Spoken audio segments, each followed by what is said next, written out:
5 times a day, every day, over 1 billion Muslims bow down and recite a prayer to Allah, given to them by Muhammad, their prophet. Every day, 5 times a day, they face a black rock in the holy city of Mecca and submit themselves afresh to the religion of Islam. Every day, they bow as a corporate group all around the world to express their solidarity as followers of Islam, for whom Muhammad is their prophet, the Quran is their scripture, and Mecca is their holy city.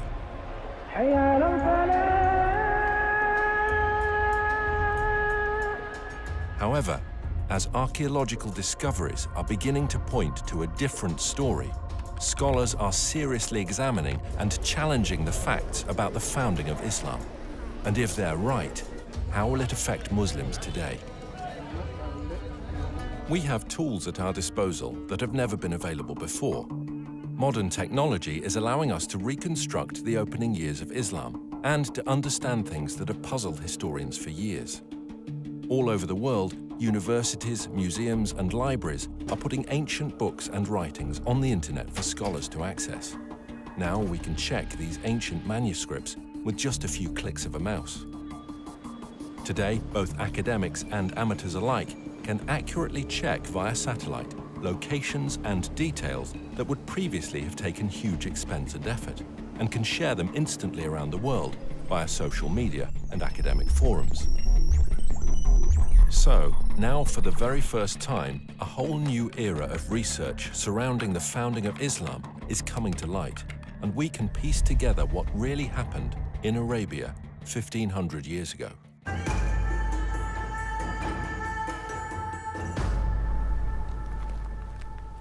Writer and historian Dan Gibson has lived most of his life in the Middle East. He has extensively researched the peoples and places of the ancient world before Islam.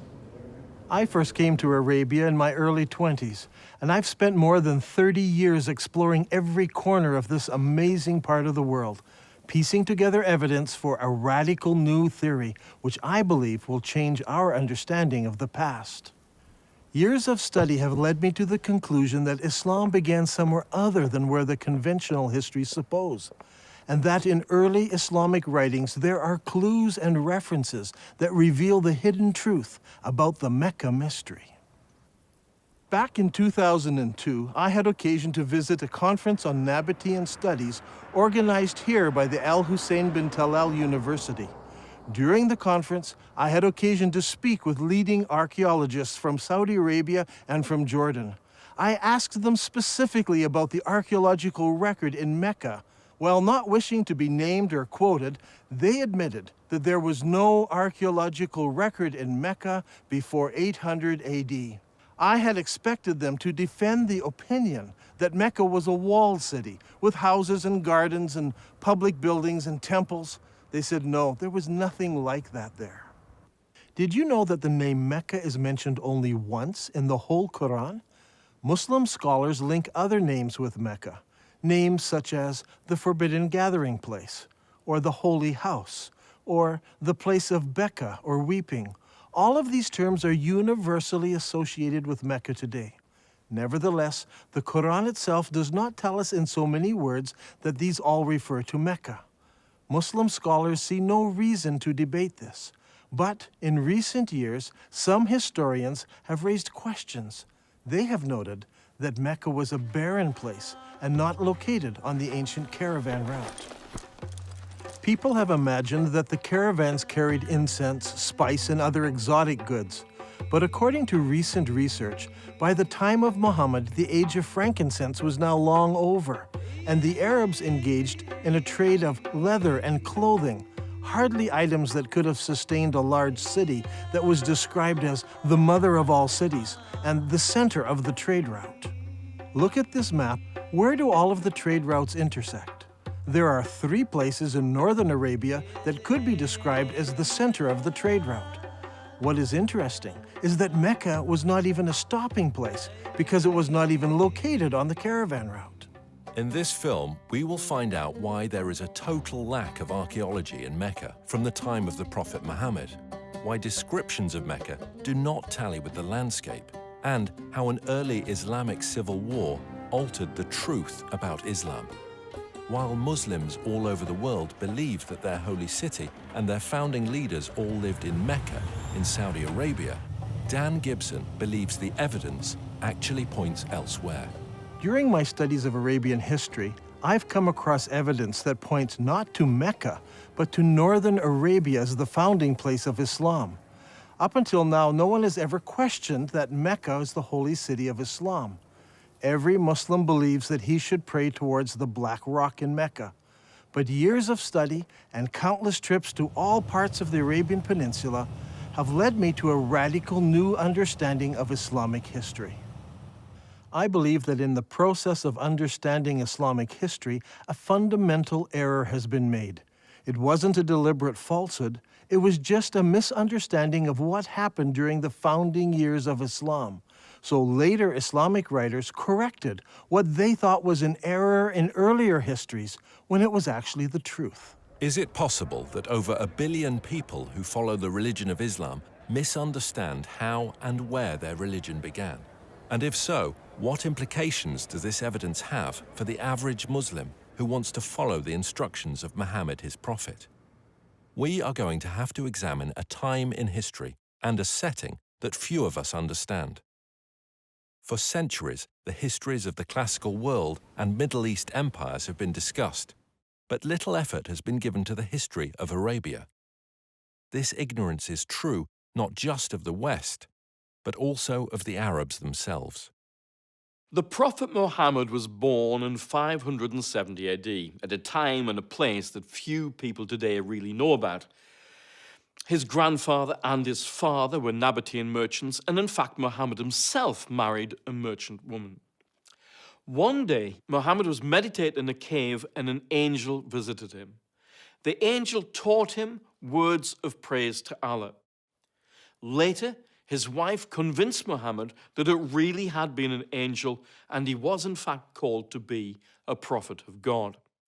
During his lifetime, he had many visits from the same angel, and each time there was a new revelation. These revelations from the whole of the lifetime of Muhammad become gathered together to what we know today as the Quran. Adel Ishemeri studied Islam at the Islamic College in Kuwait. Over the years, he and Dan have formed a good friendship and have often found themselves drawn into deep discussion about faith and its history. كانت رسالة محمد هي أن في إله واحد وأن هو آخر الأنبياء الذي أرسلهم الله. وهذا الشيء أغضب كثير من المتواجدين في مكة بسبب أنهم كانوا يعبدون آلهة أخرى وهي الأصنام. كثير من الأصنام كان موجود هناك وكانوا يعبدون هذه الآلهة.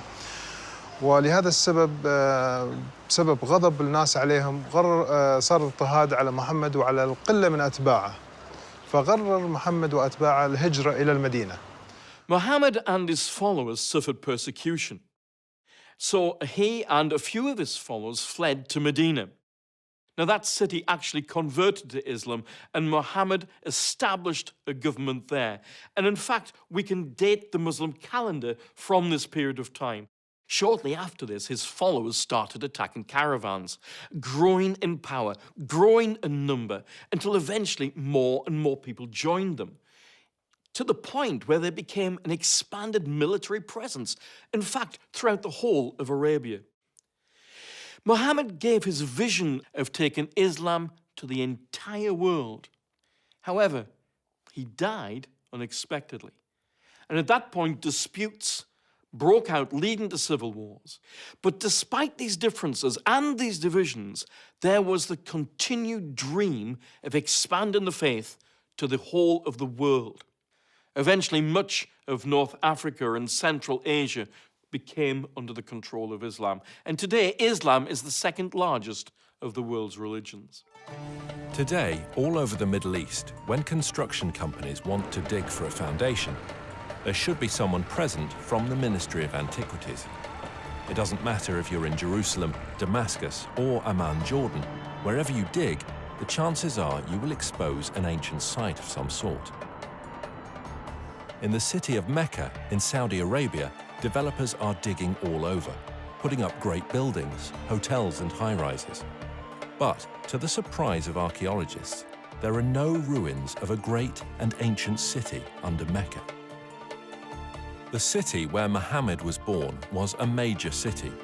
It had no trouble in raising large numbers of men to work caravans and march in its armies. Not only did it have a significant population, but it was also an agricultural city.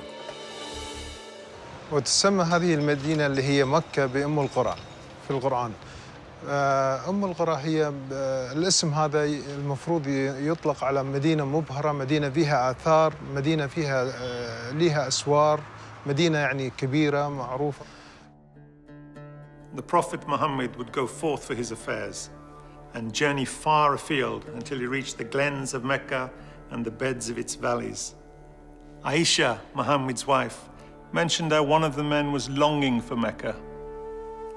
Would that I but stay overnight in a valley filled with various kinds of grass? When we came to Mecca, we saw a town blessed with water and trees, and delighted with it, we settled there. Al-Bukhari speaks of a prisoner who was eating grapes while he was chained in irons, and he says, "This was not the time of fruit in Mecca." It's hard to believe that these things were written about Mecca. The area around Mecca is all rocks and desert. Mecca averages less than 10 centimeters of rain per year. With its extremely hot temperatures and barren conditions, this is scarcely enough to grow any vegetation at all, let alone grow enough food to support a large population. Yet the holy city of Islam is described as having fields with trees and grass and soil. But there's no cultivatable land near Mecca. It doesn't match the ancient descriptions. Ibn Ishaq mentions that the people of Mecca were reluctant to cut down trees in the sacred area. The presence of trees and plants in ancient times can be easily tested by the presence of spores and pollen in undisturbed ancient soil. To date, there is no record of trees having ever existed in ancient Mecca. Another puzzle is that the city of Mecca is missing on all early maps of Arabia. One would expect that a major merchant city would be mentioned on early maps, but not one shows Mecca before the time of Islam. Over the years, I have gathered copies of many ancient maps of Arabia. I have diligently translated them, but never once did I find Mecca mentioned on a map before Islam. Did you know that the name Mecca does not appear in any literature prior to 740 AD? That's 120 years after the founding of Islam. Don't you find it puzzling that for the first 120 years of Islamic history, none of the surrounding nations knew anything about the existence of Mecca? How could a major city, a city that could raise thousands of men in its army, a city that had agriculture, trees, grass, fruit and grapes, be missed by other nations? How could a major city with walls, temples, and public buildings not be found in the annals of other nations, especially if it was a merchant city that undertook trade with all the nations around it? And most puzzling of all is that when we go to the physical location of this ancient city, we find that there is no early archaeological record. It was an insignificant location, not even on a trade route. Many historians today have come to the conclusion that the accounts of the founding of Islam are all myths. Obviously, there is a great discrepancy between what Islamic records tell us and what the archaeologists have been finding, so the conclusion they draw is that the Islamic records are just fabricated myths. In my years of study, I have become convinced that the early records are not myths, but that they refer to another location that fits all of these descriptions. I believe that Muhammad was born and raised in another place, and that Muslims are facing the wrong direction when they pray. According to commonly accepted Islamic history, the Kaaba was a major shrine in the city of Mecca and the focus of pilgrimage in Arabia. A good starting place might be studying the pilgrimage before the founding of Islam. وكما دون المؤرخ الطبري بأن هناك كان نوعان من الحج، الحج والعمرة. الحج الأكبر أو الحج الأصغر، وكان جد محمد كان يؤدي العمرة قبل الإسلام. This Umrah before Muhammad was at a time when the focal point of Arabian pilgrimage was to a place known as the Forbidden Gathering Place. This location held many pagan idols. وهذه الأسماء كانت موجودة قبل الإسلام، ولكن ما زال المسلمين إلى حد هذا الآن يستخدمون نفس الأسماء، ولكن هي الأسماء هذه إيتنا من الخارج، يعني من الوثنية، ليس أسماء إسلامية. In order for us to understand what was happening in pre-Islamic Arabia, we need to understand the importance of holy places in ancient Arabia. From ancient times, Middle Eastern religions have equated gods with regions rather than being universal. Modern readers of history have long been influenced by Greek and Roman concepts of the pantheon of gods and have failed to realize the significance that the ancient Arabs applied to gods of specific regions. In the eyes of the ancient Arabs, there were gods who lived in Mesopotamia, gods who lived in Egypt, and gods who lived in Greece, and so on. Arab merchants passing through an area would respect the local gods. They were not opposed to gods of different places. What they were opposed to was the representation of a god in human or animal form. They preferred to use geometric shapes. For instance, here is a god in the shape of a block. That one over there is shaped as a triangle. Each of these gods were considered local gods and must be respected when passing through their territory. Such a view of religion naturally leads to accepting territories and locations as being sacred to specific gods. Thus, the area around a temple, such as a particular valley or remote desert location, could be considered as sacred. It would have a precinct where people could gather, even with their enemies, and be safe, because violence was forbidden in the sacred precincts. When tourists enter the majestic beauty of Wadi Rum here in southern Jordan, they're so often taken up with the exquisite beauty of this valley and the rugged mountains that they miss a temple dedicated to the goddess Lat, or Allat as some call her. This Nabatean temple had a sacred area. It was located in front of the temple, with the mountains marking off the sacred area. Before Islam, Arabs were divided into many groups. They worshipped different gods and often fought amongst themselves over tribal issues. The one thing that held them together was the pilgrimage to a common ancient meeting place. The Quran calls this Masjid al-Haram, or the Forbidden Gathering Place. Masjid means gathering and is translated mosque today. Before Islam, there were no mosques, so the masjid was simply a gathering place. The Forbidden Gathering Place was a sacred place of refuge and security, where regular activities ceased and violence was forbidden, or haram. The concept of haram, or forbidden, is very strong in Islam. في القرآن ذكر المسجد الحرام، وهو المسجد الحرام في المدينة الإسلامية المقدسة، ويعتبر المسجد الحرام وما حواليه من المدن هو منطقة محرمة. Allah has made Mecca a sacred sanctuary, and it was a sanctuary before and will be so after. None is allowed to uproot its shrubs or cut its trees or hunt its game. So we have two descriptions of the original holy city of Islam. It was a haram place where killing was forbidden, and it was the focus of the pilgrimage for many centuries before the founding of Islam. Now look here, much of the graffiti found throughout the Negev and southern Jordan was written by people on pilgrimage to the ancient city of Petra in southern Jordan. Thousands of people scratched their names and messages on rocks as they made their way to Petra for pilgrimage. This creates a problem for us. Mecca is unknown in maps and literature before and during the rise of Islam. The descriptions, such as the center of the trade route, the mother of all cities, and the focal point of the ancient pilgrimage, do not fit. How can we solve this? The answer to that comes from Islam itself. المساجد في الوقت الحاضر تتجه كلها صوب القبلة، صوب الكعبة، وهناك مكان في المسجد يسمى المحراب الذي الإمام يوقف فيه ويصلي ويقود المصلين، ولكن في الأيام الماضية ما كان موجود هذا المحراب، ولكن كان في حائط يتجه صوب القبلة، وكان المبنى بالكامل مبني باتجاه صوب القبلة. In Islam, it is universally understood that the Qibla is towards Mecca in Saudi Arabia. No one questions the direction of the Qibla today. However, the Quran tells Muslims they have a Qibla. The text of the Quran does not give the name of the city to which prayer was originally made. It only mentions Masjid al-Haram, or the forbidden gathering place. Muslims believe they originally prayed towards Jerusalem.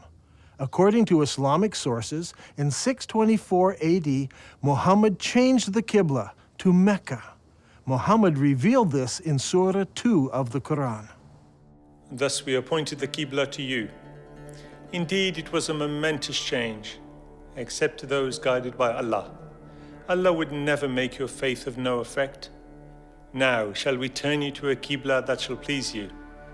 Turn then your face in the direction of the Masjid al-Haram. Wherever you are, turn your faces in that direction. As a historian of the Arabian Peninsula, I've always been interested in finding the location of the original Qibla. What direction did Muhammad pray towards before the Qibla was changed? Was it Jerusalem, as some claim? Was it Syria, as some claim?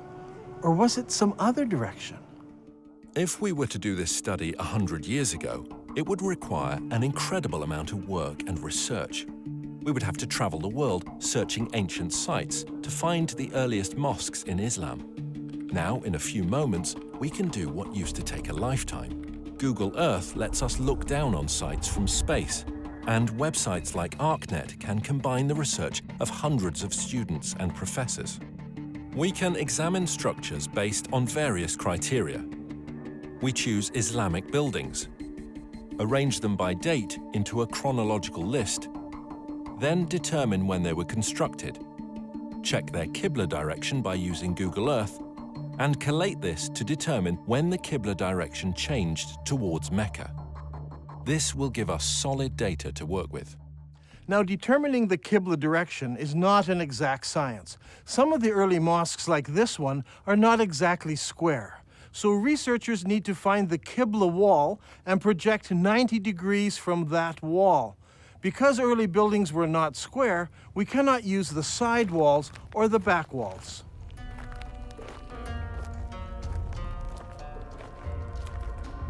This is the mihrab of an old mosque. The early Arabs set the Qibla direction using the stars, and they were very accurate. The best way to determine the Qibla direction is to visit the mosque and use an actual accurate GPS unit. Not every mosque can be used for this study. Many of them were totally reconstructed over time, so much so that it is no longer possible to determine their original Qibla direction. However, a number of mosques survive. For instance, there is a mosque called the Mosque of the Two Qiblas in Medina. Islamic history tells us that it was in this very mosque that the companion leading prayers was told of the Qibla change. So he turned around and started praying towards Mecca. The question is, where did he originally face? Muslims have a ready answer. He prayed towards Jerusalem. Now today, the Mosque of the Two Qiblas faces Mecca. But in 1987, the mosque was completely torn down so it could be rebuilt. During the construction process, the old foundation was revealed, and they discovered that it did have a Qibla wall that did indeed face north, generally towards Jerusalem. And so Muslims believe originally the Qibla was towards Jerusalem. There is a simple way that this can be put to the test.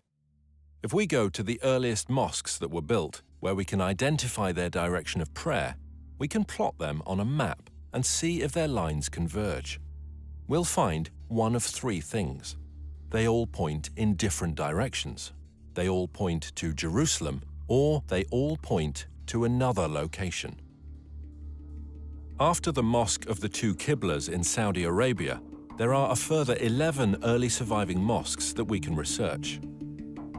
These are located in China, Egypt, southern Jordan, Lebanon, Central Jordan, Yemen, Israel, Iraq, Jerusalem, West Bank, and lastly, Lebanon. So, if we go in the order that they were built, the second surviving mosque was built in Guangzhou, China. Guangzhou is the modern name for what was known as the city of Canton.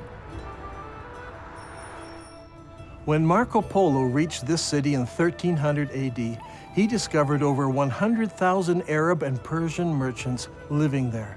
You see, the Arabs had been trading with the Chinese for hundreds and hundreds of years. This is all well documented. And so Abu Waqas, an uncle of Muhammad, traveled to China on a trade mission. And according to Chinese manuscripts, he built a mosque for the Arabs in Canton in 627 AD, or 6 years after the founding of Islam.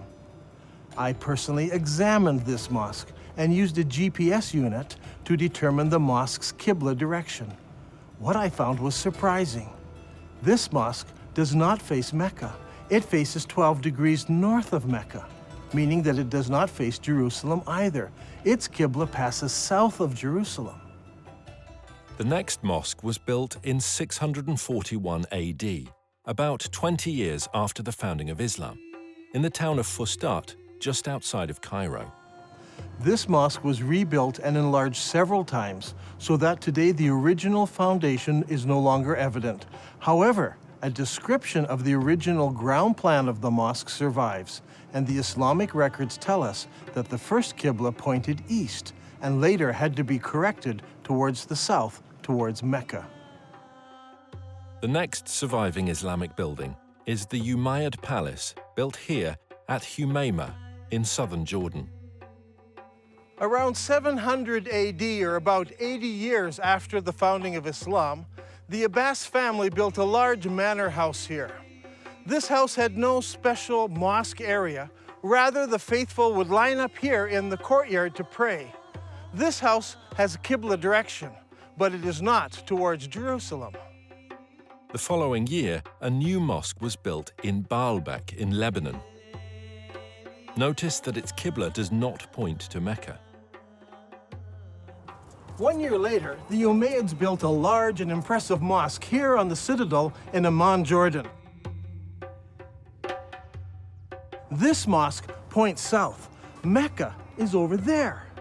A couple of years after this, in 705 AD, or 84 years after the founding of Islam, Muslims constructed the Great Mosque of Sana'a in the capital city of Yemen. While this mosque points in the general direction of Mecca, it actually points to the west of Jerusalem. The following year, in 706 AD, the Umayyad Muslim rulers built Khirbat al-Minya, a large palace complex in Israel on the shores of Galilee. This palace complex had a specific room used as a mosque. According to the inscription set into a gateway, it was built 87 years after the founding of Islam by the Muslim ruler Al-Walid. This building and its mosque do not face Jerusalem. That same year, the Muslims also built the Wasit Mosque in Iraq. Originally, archaeologists claimed that this mosque pointed to Jerusalem. However, further research has shown that this mosque points south of Jerusalem. The next mosque is the Al-Aqsa Mosque in Jerusalem itself. This mosque is not the temple dome, but rather the old mosque to the south of the dome. This mosque is already in Jerusalem, but it also has a Qibla, and it does not point to Mecca. The next mosque we come to was built in 724 AD, 103 years after the founding of Islam. This is the Khirbat al-Mafja Mosque near Jericho in the Jordan Valley. This palace was built near the end of the Umayyad dynasty. By looking at the floor plan, we can see that the palace and its mosque faced south rather than towards Mecca. That same year, a mosque was built at Anjar, about 58 kilometers from Beirut. It was built near the end of the Umayyad period, and no more than 30 years later, it fell into ruins and eventually was abandoned. Since it was never rebuilt, we can easily determine the Qibla direction, which does not point towards Mecca, or Jerusalem.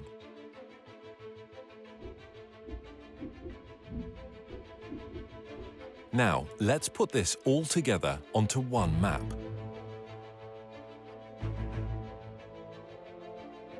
The result is amazing.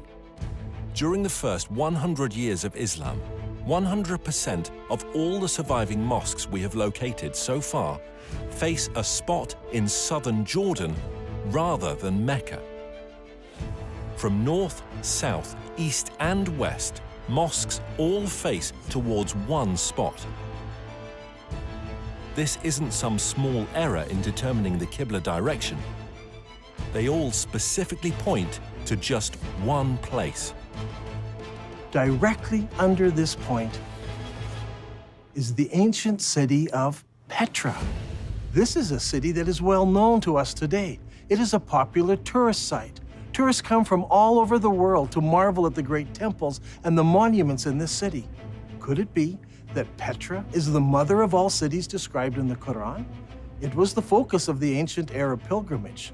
So could Petra also be the birthplace of Muhammad and the founding city of Islam? دان غريب، يعني أنت تقول إن البتراء لكن البخاري يقول لنا هي القدس. فشلون تبي نفكر في هذا الأمر؟ شلون تبينا نقبل هذا الشيء؟ يعني البخاري قال لنا القدس.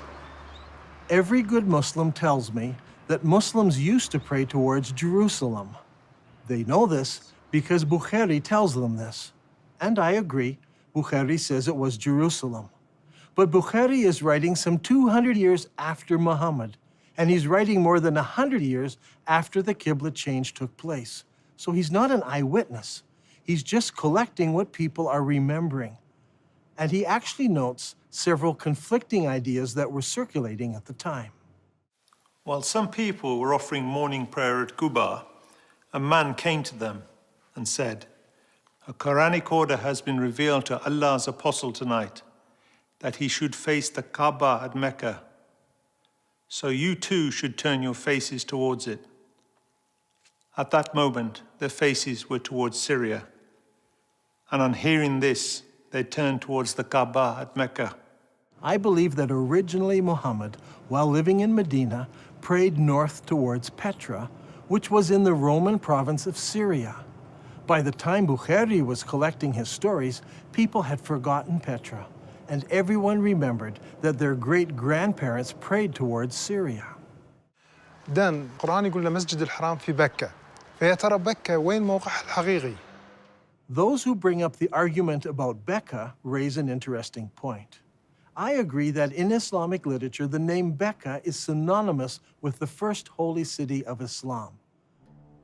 When Muhammad was a young man, the people decided to rebuild the Kaaba. In the rubble, they found several building blocks with inscriptions written in Syriac, the language of the Nabateans. They found a Jew who could translate it for them. "I am Allah, the Lord of Bika. I created it on the day that I created heaven and earth and formed the sun and moon, and I surrounded it with 7 pious angels. It will stand whilst its 2 mountains stand as a blessing to its people with milk and water." The word Becca is an ancient Semitic word which means to weep or lament. If a location was assigned the title Becca, it would mean the place of weeping. The name Becca has never been used of Jerusalem. It appears only once in the Bible in Psalm 84. Here it is used in reference to a valley of weeping. But the Quran also speaks of a valley of weeping, where Hagar was weeping over Ishmael. The Quran places this story in Becca, which is the early name for the place where the Kaaba was built.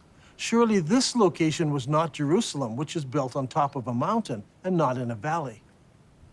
I think the answer is quite simple. There were many major earthquakes in Petra, such as the one in 551 AD, only 19 years before Muhammad was born. We are told that during that earthquake, much of Petra was destroyed. Petra could have been called the Valley of Becca because so many people were killed over so many years from all the earthquakes. If Petra is the holy city of Islam, then there should be evidence of Muhammad's tribe, the Quraysh, around Petra. If Dan Gibson can find Muhammad's tribe, it will greatly support his theory that Muhammad was from the Petra region and not from Mecca.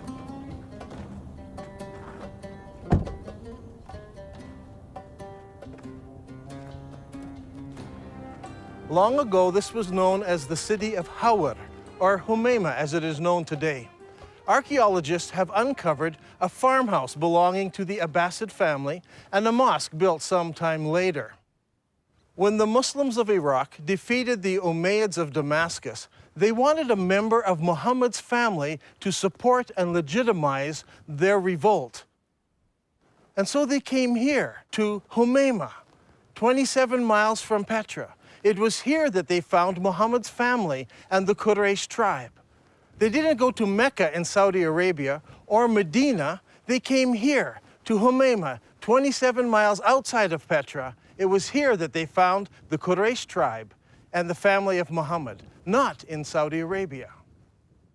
So far, we have discovered that the early mosques of Islam all faced the ancient city of Petra. But does the city of Petra fit the Islamic descriptions of the original holy city of Islam? There is a story told by all of the early biographers of Muhammad. It concerns Abdullah, Muhammad's father. He was working in the field one day and he came home with dirt on his hands. He went in to his first wife and said, "Lie with me," but she refused because he was dirty. So he went out, washed off the soil, went into his next wife, Amina. She conceived, and in this way, Muhammad was born. What is important to us about this story is that all of the early writers use the same word for the dirt on Abdullah's hands. They all use an Arabic word for soil, especially the soil of a cultivated plot or field. The problem is, there is no cultivatable land near Mecca. However, when we come to Petra, we discover that Petra had water, fields, and trees.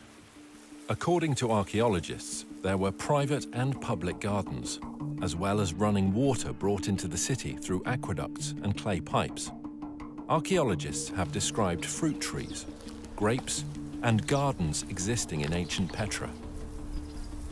Even today, there are cultivated plots of land between Petra and El Beida, which is 5 kilometers away. By analyzing ancient soil, researchers have discovered that only 100 years ago, the hills around Petra were covered with trees, including oak, juniper, pistachio, and carob. Not only did the holy city have trees and fields, it was also a walled city. Ibn Ishaq says, and they surrounded him by the walls of Mecca. Now this is very puzzling because Mecca had no city walls.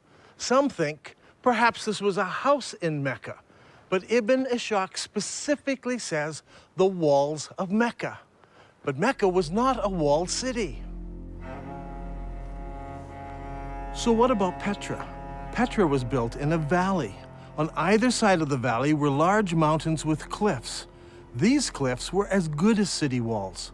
So the people of Petra built walls from one mountain cliff to the other mountain cliff, both on this side of the valley and also on the other side of the valley. So Petra had city walls. Another distinctive feature in Petra is that it contains a very unique stream. Now, usually you have a valley with mountains on one side, mountains on the other, and a stream running down the center of the valley.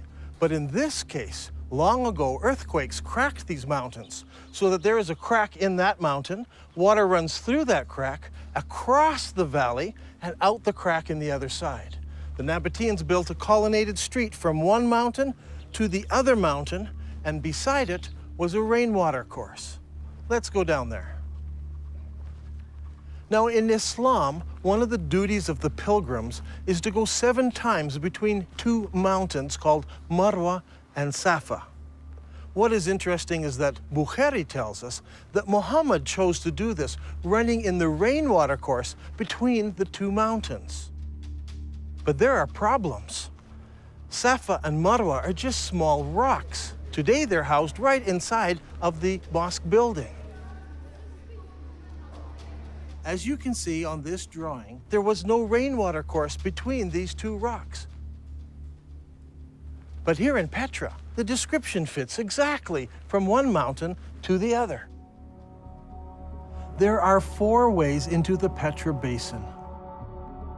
Since Petra is in a valley, one could enter from either end of the valley. During the year of the contest of Mecca, the Prophet entered Mecca through its upper part. But there were also other ways of entering Petra. The ancient records tell us that the holy city could be entered and exited by a crack in the rocks. In Arabic, this is called a thaniya. Al-Bukhari mentions this several times. Allah's apostle used to enter Mecca from the high Thaniya and used to leave Mecca from the low Thaniya.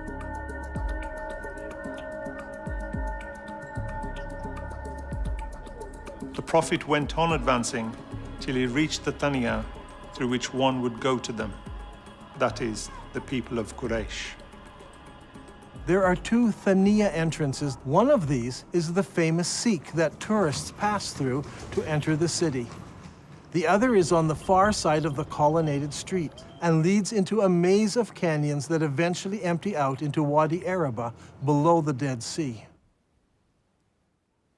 Petra also has many temples.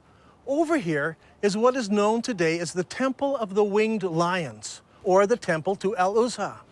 Behind me is what is known as Qasr al-Bint today, or the temple to the god Dushera.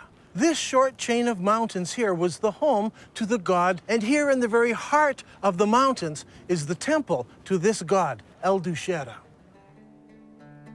Now, Ibn Hisham relates to us a very interesting story. It's very early in Islamic history. Only a few people have converted to Islam at this time. One of those was a man known as Al-Tufail bin Amr of Mecca. He accepted Islam on one of his journeys, and once he returned home to Mecca, his wife also decided to accept Islam. Al-Tufail then tells his wife to go to the temple of Dushera and cleanse herself there.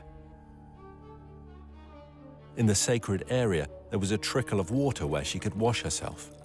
She did this and returned home and learned about Islam. Did this story take place in Mecca, 1,000 kilometers away, where there is no temple to Dushera? Or did it take place here in Petra? If it did, then Dushera's temple is there. She would have come down to this temple, washed herself, and gone home. Is there a temple to Dushera in Mecca, in Saudi Arabia? No. There are no temples, no cracks in the rock, no water stream, no city walls, no grass, no trees, nothing. It's all here in Petra. And for the first 100 years, every mosque in the entire Islamic world pointed here to Masjid al-Haram, the forbidden gathering place, here in Petra. There is no other city in the world that fits this description so perfectly.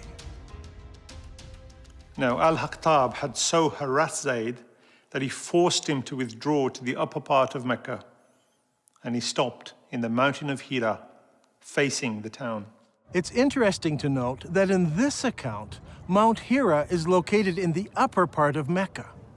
If you go to Mecca today, the cave of Hira doesn't face the city. But here in Petra, the high side of the city is north of the colonnaded street, and the low part of the city is south of the colonnaded street. In effect, the city was divided in half by the colonnaded street. If Petra is the holy city of Mecca, then the cave where Muhammad received his first revelation should be located there. The ancient records say that the cave faced the town, and that it was low down since Muhammad tried to climb the mountain to throw himself off. If that's the case, I think I know just the spot, but we'll have to go over there.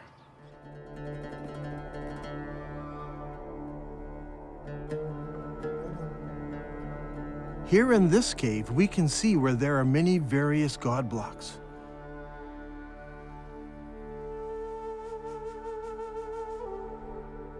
Up there is a large crescent symbol. This is just the sort of cave where young men would go to contemplate the meaning of life. The descriptions and location of this cave are just like the ancient records describe it. Just outside of the city, the entrance facing the city, and evidence that people spent time here in religious worship and meditation. I think that this is one of the holiest spots for all of Islam, and it's here in Petra.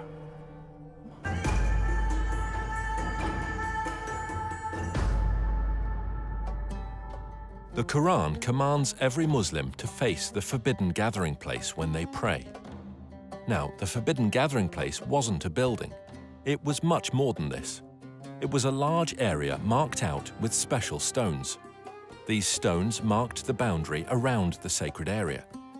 No killing was allowed inside this area. Even birds were not killed.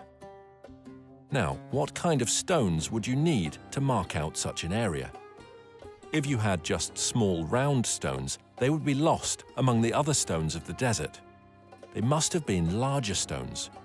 And there should have been something special about them, so that you knew for certain that this was the boundary of the sacred area. Today, in Mecca, there are no special boundary stones. Historians have long wondered what these marker stones might have looked like, but they seem to have been lost in the years that have passed since then. Or perhaps they were never there. If Petra is the original holy city of Islam, then of course the special stones wouldn't be in Mecca. They would be in Petra. Now, there's a feature about Petra that's absolutely fascinating. Whenever tourists come to this city, they pass by a number of square-cut stones known as the Jinn Rocks. This is a fanciful name given to them by the local Bedouin. What is interesting is that there are more than 20 of these large square stones marking all of the entrances of the city. Is it possible that these mark out the forbidden sanctuary? Perhaps that's why they're not located in Mecca. If that is true, then Masjid al-Haram, or the forbidden sanctuary, would have been located here. And if it was located here, then the Kaaba would have been located here as well. But it's not, because a man named Ibn Zubayr moved it. So far in this program, we have been examining the direction of prayer that Muslims originally faced. As we've seen, all of the mosques constructed during the first 100 years of Islam pointed to Petra. By using the two mosques on the Amman citadel, Dan Gibson has determined the approximate years when the Qibla direction changed. Does Islamic history give us any clues as to why the direction of prayer might have changed? If we look into Islamic history at this exact time, we come face to face with the Second Islamic Civil War. حصلت حروب كثيرة في الإسلام، ولكن أيضاً حصلت حروب أهلية بينهم بسبة الخلافة بعد وفاة محمد. ولهذا السبب صار في شيعة وسنة. الأمويين فازوا اللي هم السنة، والحكم بدأ من دمشق. At this point in history, the governor in the holy city was Abdullah ibn Zubayr. He was particularly unhappy. In his eyes, the holy city was the most important city of Islam, the mother of all cities. But the Umayyad rulers chose Damascus as the new capital city, and a lot of people were unhappy with the corruption and the infighting in Damascus. So in 683 AD, about 64 years after the founding of Islam, Ibn Zubayr declared himself caliph in the holy city, and that started the Second Islamic Civil War. The Umayyads reacted strongly and sent an army against the holy city. Ibn Zubayr then did a shocking thing. He destroyed the Kaaba, the ancient holy shrine of Islam. Ibn Zubayr then demolished the Kaaba sanctuary until he had leveled it to the ground and dug out its foundation. Then he placed the black stone beside it in a wooden stand in a strip of silk. The Umayyads fought against Ibn Zubayr and his companions, but after 40 days, news arrived that the ruling caliph in Damascus had died. Now, the Umayyad generals insisted that the battle wasn't over, but that they must return to Damascus so that a new caliph could be established. The members of the Umayyad royal family had come to the battle as well, and they insisted that they must return to Damascus under the protection of the entire army, so the whole army marches off. The problem we face here is one of timing. The Islamic records are quite clear that when the Caliph died, his 13-year-old son ruled in his place. Al-Tabari, Volume 20, tells us specifically that his son survived only 40 days after his father died before he too was killed. During this time, the armies from the Holy City returned to Damascus. Now, a slow-moving army would have taken many days to cover the 1,400-kilometer trek across the desert from Mecca in Saudi Arabia to Damascus in Syria. If the army could move at 20 miles a day, it still would have taken them 43 days. When you add up the time the messenger took to bring the message, the time it took for the army to decide to return and get mobilized, and the 43-day march, there is simply not enough time. Mecca is too far away to be believable. However, if the holy city was Petra, then the distances would all be drastically reduced. This problem of distances plagues Islamic history again and again. Mecca in Saudi Arabia is simply too far removed to fit many of the stories in early Islamic history. Now, with the lull in the war, Ibn Zubayr had time to rebuild his defenses and prepare for the return of the Umayyad army. Now I want to show you something. Here are some of the volumes of Al-Tabari's History of Islam. Al-Tabari managed to collect a massive amount of material that he writes about what happened during each year of Islamic history. He devotes whole chapters, sometimes 2 chapters, to every year. But then something strange happens. The battle for the Holy City takes place over several years, but year 70 of Islamic history is of great importance. Now notice, Al-Tabari spends 15 pages describing what happens in year 69, and he spends 27 pages describing what happens in year 71. But where is year 70? Look at this. For year 70, Al-Tabari only records a few lines of text. Did he not find any more information for this year? Or did later editors censor this year from Al-Tabari's record? Only a few lines, but what he records gives us a few tantalizing details. It tells us that Musa'ib ibn Zubair, apparently a brother of Abdullah, brings supplies to the Holy City. Were these supplies military equipment?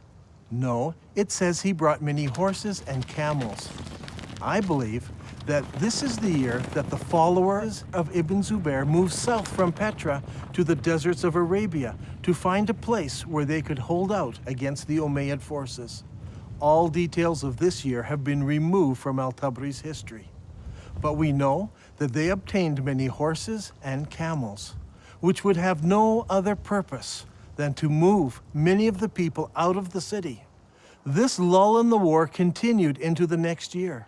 So Ibn Zubair took advantage of the break to undertake a religious project. He decided to rebuild the Kaaba. But Al-Tabari does not tell us where the new Kaaba was constructed. Was it in Petra? Or was it in a new, safer location in faraway Mecca? I believe that the new Kaaba was built in Saudi Arabia, and that the Black Rock was moved there for safekeeping.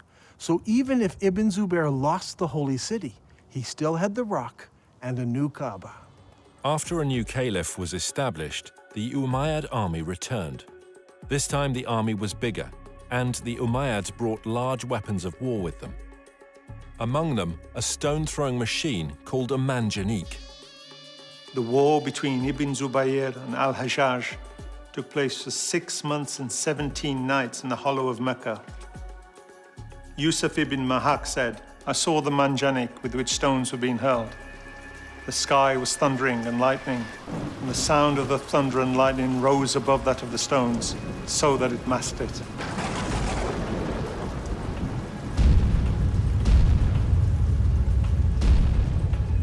During the fighting, Ibn Zubair took refuge in a ruined building beside the Kaaba, and this began another battle, which completed the destruction of the Kaaba area of the Holy City.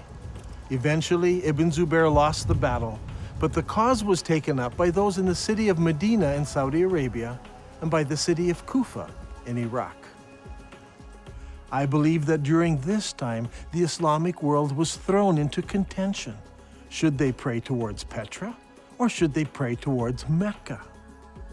The great Islamic empire had divided into two.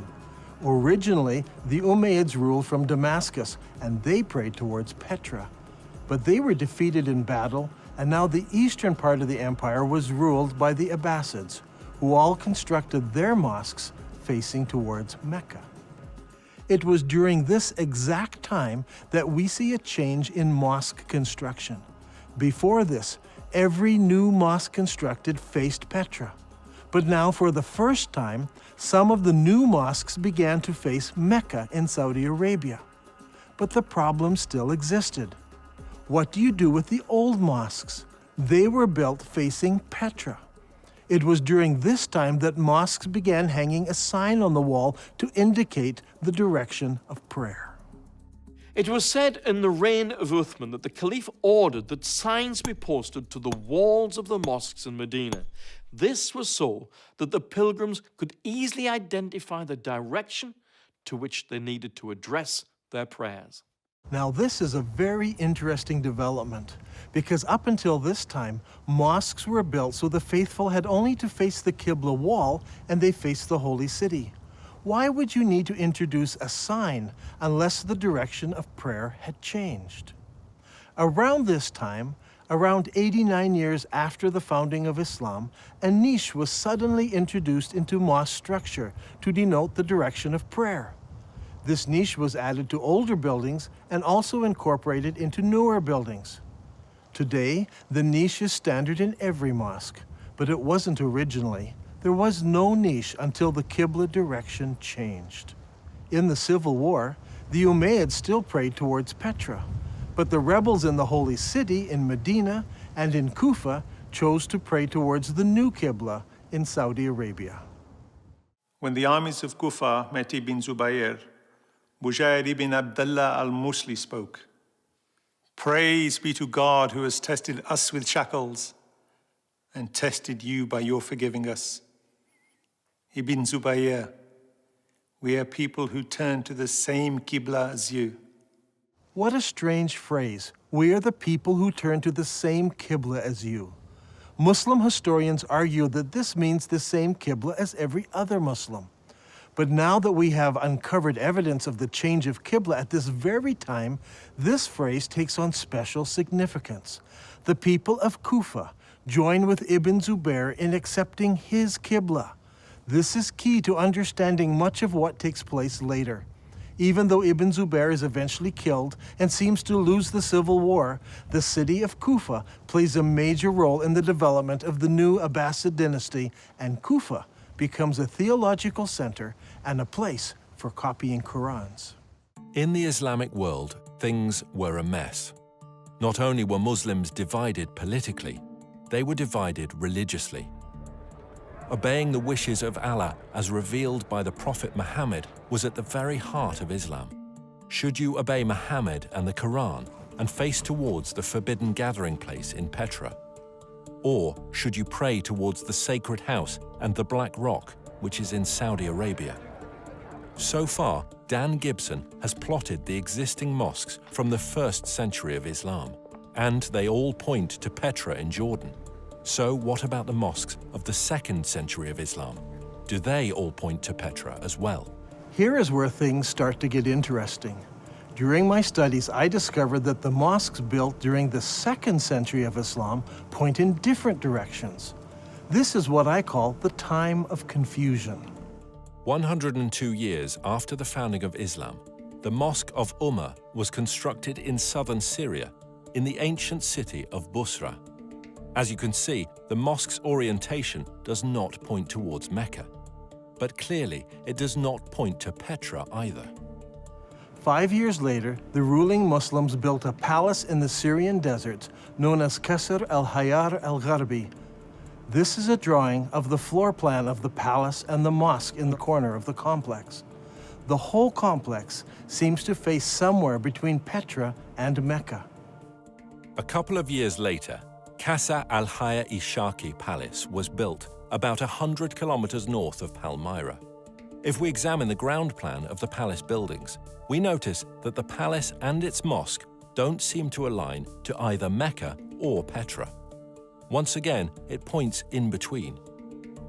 Is it possible that something had happened which made the builders not want to choose either Petra or Mecca, so they pointed the Qibla between the two? We can see from the map that the Qibla points exactly between the two cities. It is not a slight error in calculation, but a deliberate avoiding of both Petra and Mecca. So, we must find an answer elsewhere to explain that change. 109 years after the founding of Islam, a mosque was built in Bangalore, Pakistan. Like all of the other mosques of the period, it had only a Qibla wall without a niche.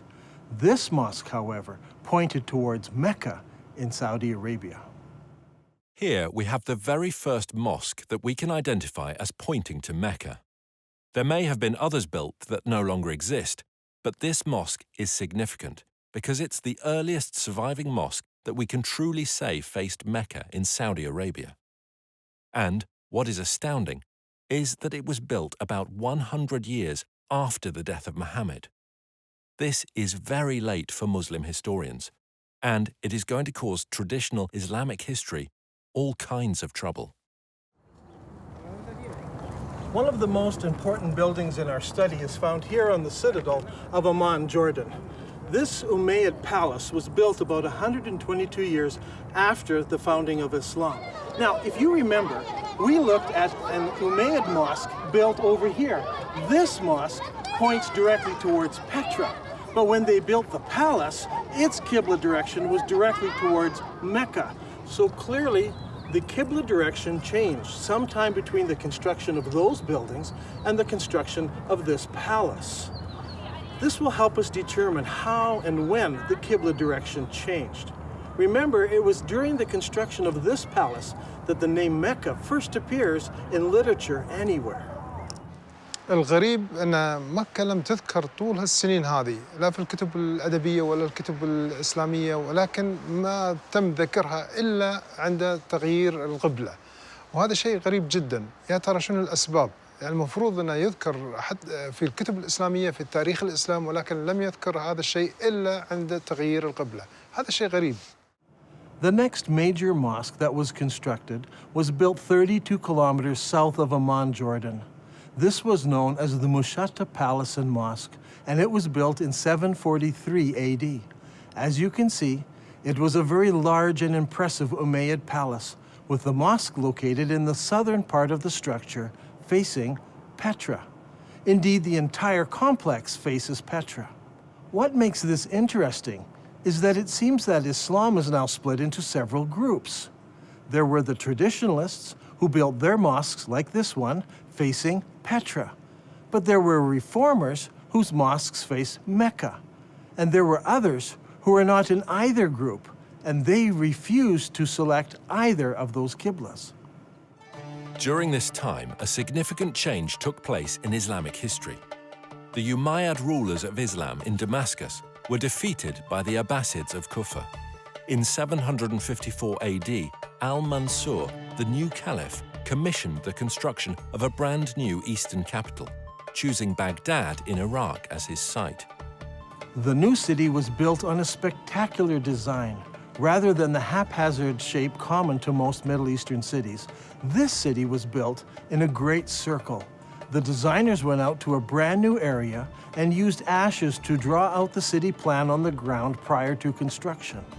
The city, which was completed in 767 AD, was 2 kilometers in diameter. As you can see on this drawing, the main mosque of the city had no niche indicating the direction of prayer. That was to come later. One wall was used as a Qibla wall, and that wall pointed directly to Mecca, as would all of the other mosques built from now on by the Abbasid rulers. If this is all true, then the Prophet Muhammad and the first 4 rightly guided caliphs in Islam, and the following Umayyad rulers who ruled Islam from Damascus, all prayed towards the city of Petra. But late in the Umayyad reign, something happened that caused the builders to change the direction of their mosques. Some pointed to Petra, some to Mecca, and some chose to be neutral and point between the two. This created a problem for the western half of Islam. The people in the west were still loyal to the earlier Umayyads, So the Islamic world is now split into two. The Abbasid rulers in Iraq control the eastern part of the empire, and the Umayyad rulers control North Africa and Spain. This is an important time in Islamic history, because the Umayyads in Spain now blossom in culture and begin to build beautiful and impressive buildings. The builders in Spain had a problem. Traditionally, Umayyads all prayed towards Petra. But, as we're going to see, something devastating happened, resulting in future mosques no longer facing that direction. Their enemies, the Abbasids, now pray towards Mecca in Saudi Arabia, so they don't want to choose that direction of prayer. So what should the Umayyads do? As I examined the mosques built by the Spanish Umayyads, I discovered a most surprising development. These builders chose neither Petra nor Mecca. Now, as we have seen, some of the builders in the Middle East chose to point their qiblas between the two cities. But the builders in North Africa and Spain decided to do something completely different. Over the years, historians have always been puzzled by these mosques. Their qiblas seem to point towards somewhere in South Africa, but all of the African and Spanish mosques point to slightly different places. It all seems very confusing. However, when plotted on a map, we can see that the mosques of North Africa and Spain all have qiblas that are parallel to a line drawn between Petra and Mecca. So rather than choosing Petra or Mecca, they chose to make their qiblas parallel to a line drawn between the two cities. كل المسلمين يعرفون بأن مكة موجودة في السعودية، وأنت في نظريتك اليوم يعني تقول لي مكة موجودة في البتراء، على أي أساس أنت جبت هذا الفكرة؟ يعني شنو الدليل؟ شنو البرهان هذا؟ يعني برهانك ودليلك على هذا الشيء؟ احنا اللي عارفينه أن مكة موجودة في السعودية، فعلى أي أساس أنت جبت هذا الشيء؟ If you're still not convinced, I want to show you something else. Do you remember when we discussed the Second Islamic Civil War? Ibn Zubair barricaded himself in the Holy City, and the Umayyad Syrian army surrounded him and kept him there for 4 months. During the month of October, the Syrians brought a catapult up to the city walls, where they lobbed rocks right into the holy places of Islam. How is this possible? Normally, people live behind the city walls. A catapult would simply smash down people's houses. But in this case, it said the catapult hit the holy places of Islam right in the center of the city. How is this possible? Well, here in Petra, there is a unique feature. Petra had city walls. In the north and in the south, the city walls crossed the valley. But in the north, the city walls did not go all the way to the canyon because there was a watercourse running along the canyon. I believe the Syrians brought their catapult up the dry river course right to the place where they could lob rocks into the very heart of the city, hitting the Kaaba and the holy places of Islam. Archaeologists from Brown University have been digging here in Petra for many years. Their project was to excavate what is known as the Great Temple area. As they uncovered the temple, Dan was amazed to find evidence that supported his theory. One of the interesting features of this building is that people built defenses here against attack. See, here in this doorway, they closed it in so they could defend themselves. This happened sometime after the earthquake of 551 AD. We can date the defenses of here by the roofing tiles that were used in the construction of these defenses. However, there are no recorded battles in Petra during this time. So we know this happened during the founding years of Islam. But this is not the only evidence we have. During the excavations, the archaeologists uncovered over 400 catapult stones. These stones are buried in about the right place at exactly the right time. This is an extremely strong indication that the battle took place here and that the first original Kaaba was close to this location. So, Islam was divided between the traditionalists and the reformers. The traditionalists prayed towards Petra in Jordan, and the reformers prayed towards Mecca in Saudi Arabia, and others deliberately choosing a middle path. How were they ever going to solve this dilemma? Petra, the city of weeping, suffered a fatal calamity. Massive earthquakes shook the Petra region, destroying buildings, temples, and houses. The damage was so bad that the city was never rebuilt again. The evidence for that first Kaaba is gone now. The catapult stones destroyed much of it. Ibn Zubair destroyed the rest. In 713, an earthquake destroyed the dam that diverts the water around Petra. So every year, floodwaters washed away whatever evidence was left. So, with the memory of Petra fading from view, the chroniclers of Islamic history, writing some 150 years later, would never mention it by name. In time, the memories of these two locations became merged into one, that of Mecca in Saudi Arabia. From now on, all Qiblas would point here. It wasn't until modern archaeological tools, satellite photos, and the internet allowed the networking of historians, academics, and scholars around the world to start piecing together a different picture. هذا الأمر غريب، يعني أول مرة نسمع فيه، يعني شلون المسلمين تبيهم يصدقون في هذا الشيء المكتوب، يعني غريبة، ليش ما مذكور في الكتب الإسلامية ولا مذكور في كتب التاريخ؟ شلون نسوا ولا يعني يا ترى هل تناسوا ولا نسوا هذا الأمر؟ شلون ما ذكروه؟ شيء غريب. In order to understand the events that influenced the writing of Islamic history, we need to recognize several things.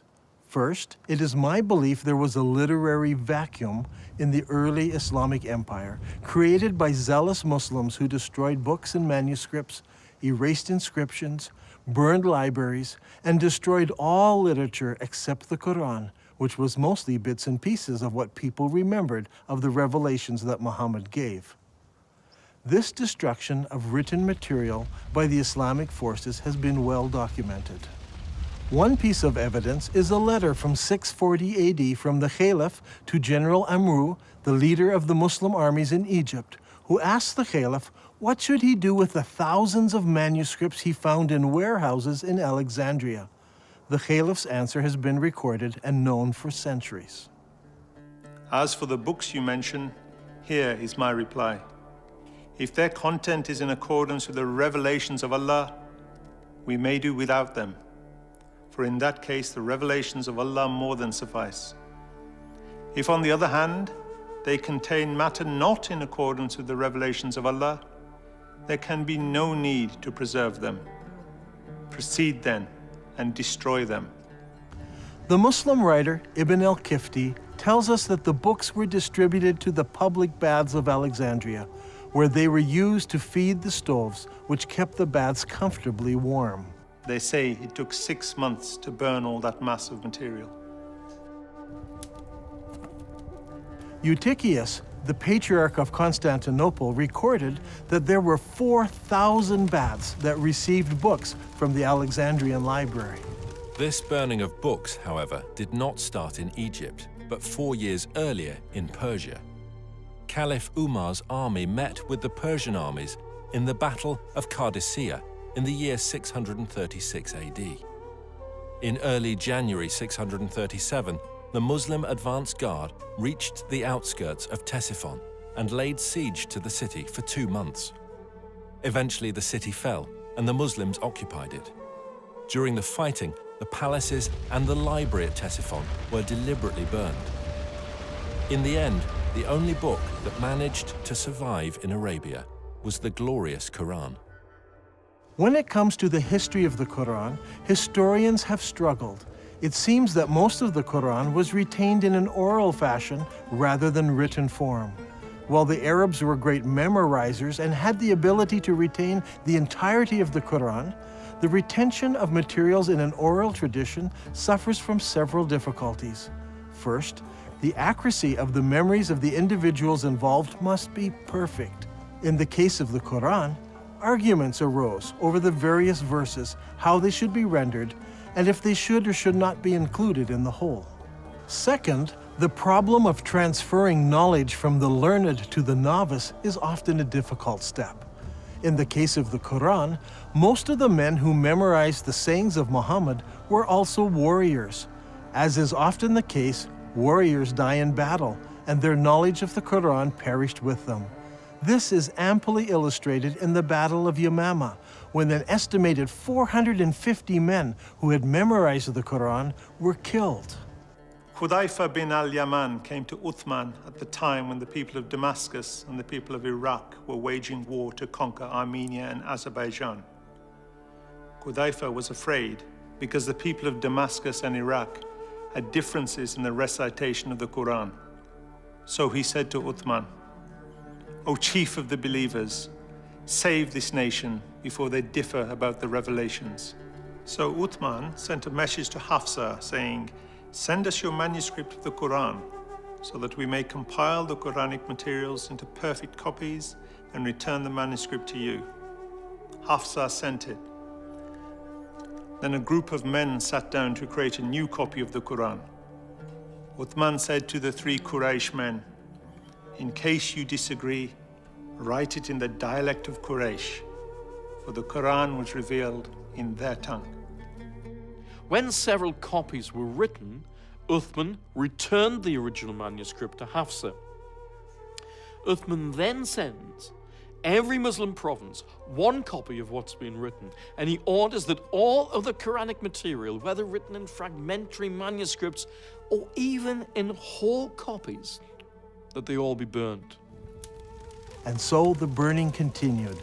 This time, even Quranic materials were burnt. But it did not stop the arguing about what should or should not be included in the Quran. When the new Qurans arrived in various provinces, people argued against them. Sa'id bin Thabit said, "A verse from Surah Al-Ahzab was missed when we copied the Quran, and I used to hear Allah's apostle reciting it. So we searched for it and found it with Husayma bin Thabit al-Ansari." These 5 or 6 copies were now the only Qurans in the entire Muslim empire. Uthman's order to burn all other Quranic material tried to wipe out all Qurans everywhere, except the few that were held by the provincial governors. In effect, all non-Muslim books were destroyed, and then the Muslims destroyed all of their own books and writings, except for 5 or 6 copies. Remember, the Islamic Empire at this time stretched from the Atlantic Ocean through the Middle East all the way to Afghanistan, and only 5 or 6 copies of the Quran existed in all those millions of square kilometers. This is what I refer to when I speak of a literary vacuum. Much later, once the Abbasids took control of the Islamic Empire, they recognized this literary vacuum and they set out to correct it. The problem was, they were interested in producing an Abbasid version of Islamic history. So all of the materials produced under the Abbasid control reflected the politically correct version of Abbasid history. These histories and hadiths about the previous 250 or more years were collected, copied, and distributed. Those books that were written earlier were either destroyed or edited by later writers who thought they found errors in them. Under Abbasid rule, massive religious, scientific, and academic projects were undertaken. The Abbasid rulers encouraged scholarly development that would not only present the early years of Islam in a good light, but would also confirm their own right to ruling the empire. During this period of time, we find the great Islamic historians writing their treatise on Islamic history, and they also edit the earlier accounts. For example, we don't have Ibn Ishaq's original biography of Muhammad, as Ibn Hisham, under the Abbasids, corrected what he called grievous errors in the original account. After the editing of Ibn Hisham, the rest of the great Islamic historians began to write their histories, and they present us with an Islamic history that was tailored to suit the religious and political worldview of the Abbasids of their day. Is it possible that Muslims today are victims of an Abbasid cover-up? Did the Abbasids purposely turn Muslims away from praying towards the forbidden gathering place in Petra, as the Quran commands, and make them pray towards the Black Rock, now residing in Mecca? Are Muslims still being misled by Abbasid propaganda? I believe the stage was set when early Muslim leaders gathered together the various scraps of the Quran. The problem wasn't the collection, it was the destruction of anything that opposed their view. There is a great divide here between Western thought and Muslim thought. In Western thought, the later manuscripts are less reliable, as they are copies of copies. We need to go back to earlier source material, as it's more accurate. Muslims, on the other hand, think earlier manuscripts are less reliable, and later manuscripts replace earlier manuscripts. Even in the Quran, later revelations replace or abrogate earlier revelations. Once you allow the concept of abrogation, you open yourself up to accepting all kinds of changes. If the Abbasids tampered with history, did they go so far as tampering with the text of the Quran? For instance, how did the name Mecca get into Surah 48? Abu Bakr, the successor of Muhammad, made the first compilation of Quranic material. Uthman, who followed him, used that collection and then added to it. The historians tell us that even after Uthman had compiled his Quran, people remembered still more verses that Muhammad had revealed. Every time a new Quran came out, it was touted as the most complete Quran. The previous ones were okay, but the newer ones were more complete, with more revelations in them. Did the Abbasids bring out an even more complete Quran that contained mention of Mecca? Today we have many of the Abbasid Kufi Qurans in museums from Istanbul to Samarkand. These Qurans use the Kufic script invented in the city of Kufa. But what about earlier Qurans written in other scripts? I have searched through many of the early Quranic parchments written in pre-Kufic script. It should come as no surprise that none of the pre-Kufic material includes verses about the changing of the Qibla or the city of Mecca. Historians have challenged me that I'm trying to rewrite all of Islamic history. I assure you I'm not trying to do this. I'm only suggesting one small change. Long ago, the holy city of Islam was referred to as Becca. I believe that name was used for the city of Petra after repeated earthquakes killed many people.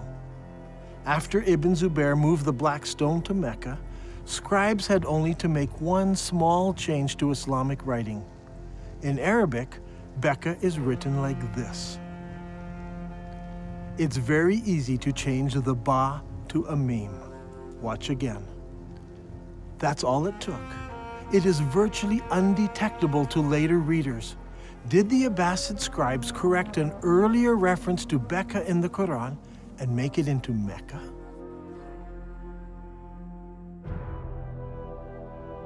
I believe that all of the evidence points to Petra as being the ancient city of Becca, the founding place of Islam. All of the mosques of the first century of Islam point to the forbidden gathering place in Petra, and all of the descriptions fit Petra, not Mecca. Muslims are instructed in the Quran to pray towards the forbidden gathering place. The Quran says nothing about the Black Rock. It is clear that although Dan Gibson's research is rooted in Islamic history, and he has a great affection for the Arabic world, his theories will be challenging to Muslims. As faiths around the globe come under increasing scrutiny to prove the veracity of their origins, all religions need to consider serious research they may find difficult. Islam needs to ask if it is possible that over 1 billion people have been misled by Abbasid propaganda regarding how and where their religion began. And, if true, what implications does this have for the average Muslim today?